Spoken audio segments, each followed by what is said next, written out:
This morning, we continue with the broadcast, and our focus now is to our neighbors. We are looking at the country of Zimbabwe. We are talking about Zimbabwe Farmers Day 2023. Now, what does this actually mean, and why are we focusing on Zimbabwe's Farmers Day, which is today, the 6th of March 2023, and also looking at the current state of compensation for farmers who were expropriated in Zimbabwe. And we're going across now to be joined by none other than Ben Freeth, who is a British born Zimbabwean farmer. Ben, good morning to you and welcome to the show. Good morning. Thank you very much for having me. Ben, I think there seems to be a slight connection issue. I think I'm not too sure if it's just the network. Good morning once again.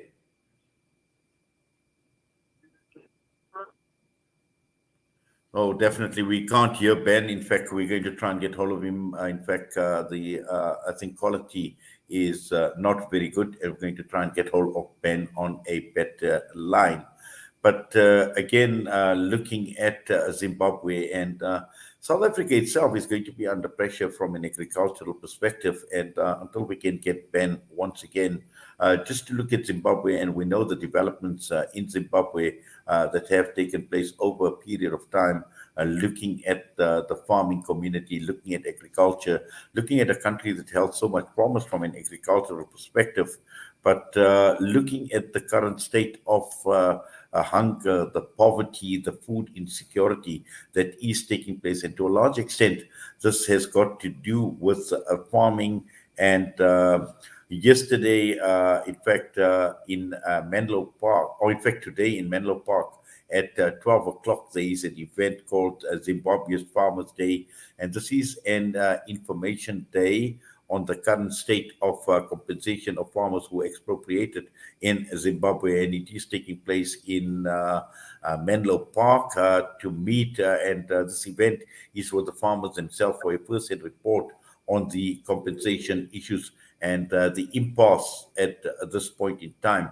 So we are going to try and get hold of Ben on a better line, hopefully, so that just to understand what this event is all about. So I see Ben Freeth is back with us. Ben, good morning to you and welcome. Thank you very much. Sorry about the connection. No, that's fine. It's not a problem. I can hear you loud and clear now. This event that is taking place and looking at Zimbabwe, obviously the whole question surrounding the farm invasions that had taken place, many people had basically lost their farms, the expropriation of farms, and this event that is taking place today. And just to understand the relevance of this event and the message that Zimbabwe's Farmers Day 2023 is actually meant to convey, Ben. Thank you so much. Yes, well, we're getting together with SAI, Southern African Agric Initiative, today, and we're having a launch of our partnership with SAI to be able to go forward in a way where we are able to adhere to the rule of law in Zimbabwe. At the moment, we have had many years without rule of law on farms, where property rights have not been respected in any way. And so this is an initiative to try to get back to the SADC tribunal judgment, to try to get back to a position where compensation can be paid by the Zimbabwe government to farmers who have lost their homes and lost their life's work, lost everything that they have done with their lives. And so it's a very exciting initiative for us. Yes, Ben. Now, Ben, we know that at this point in time, this is not the first time that, this topic has come about with regard to compensation issues. And we've also learned that at this point in time, there is an impasse and one needs to actually find a way forward. Indeed.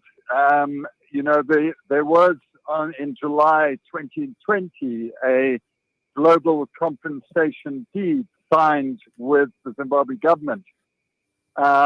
which unfortunately the Zimbabwe government hasn't managed to raise any money for or put any money in their budget towards over the last 2.5 years. So we've ended up with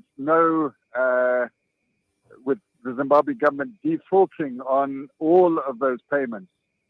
So we are trying to get to a position now where the Zimbabwe government takes seriously the need to come back to compensating people who have lost their life's work, or abiding by the SADC judgment and putting people back onto their farms. So, Ben, sorry, Ben, will they actually take this matter seriously? Because at this point in time, we know that the government does not have money, and even if there is a judgment that has gone and telling them, listen, you need to pay up, will they actually abide by this judgment? Well, this is one of the things that we are pushing through the courts at the moment. We managed to go to the South African courts, and we are at this stage awaiting a judgment from the Constitutional Court of South Africa in relation to President Zuma and his involvement with the Zimbabwe government in stopping us from being able to pursue justice through the SADC tribunal. In fact, all 300 million people within SADC are unable to pursue justice within the SADC tribunal at this time. And there is prejudice that has been caused to us and other SADC citizens by President Zuma's actions in this.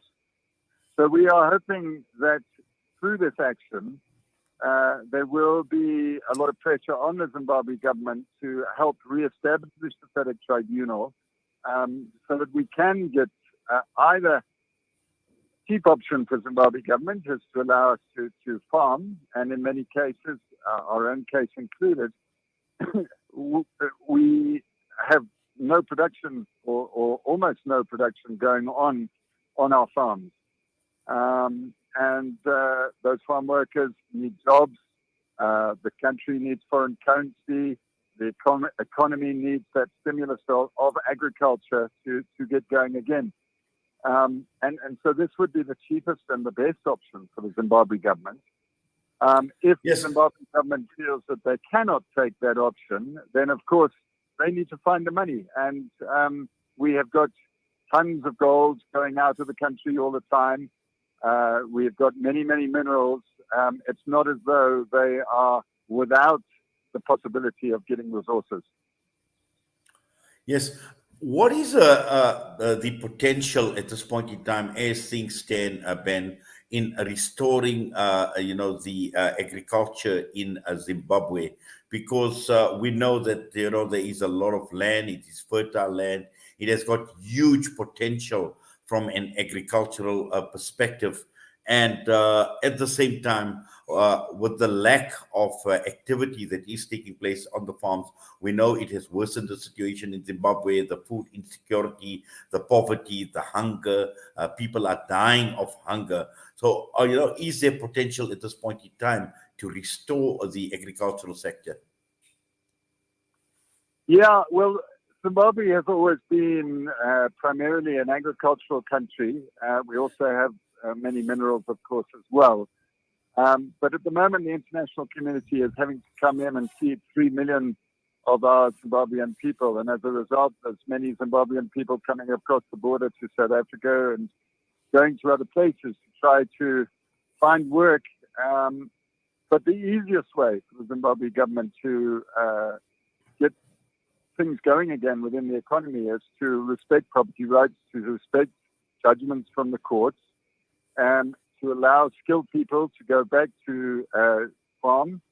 And many people would be prepared to do that. And it wouldn't actually take an awful long time to get those farms back up and running. The houses are obviously still there. The open lands are still there. The dams are still there. The main pipelines are still there. There would have to be some soft loans to be able to get the capital equipment, tractors and the like. But it wouldn't take an awful lot to get those farms productive once again, so long as the skills base is allowed to be utilized. At the end of the day, it's the human resource that is the most important in any country. And to use that skills base to get production back up and running, it wouldn't take long, I don't believe.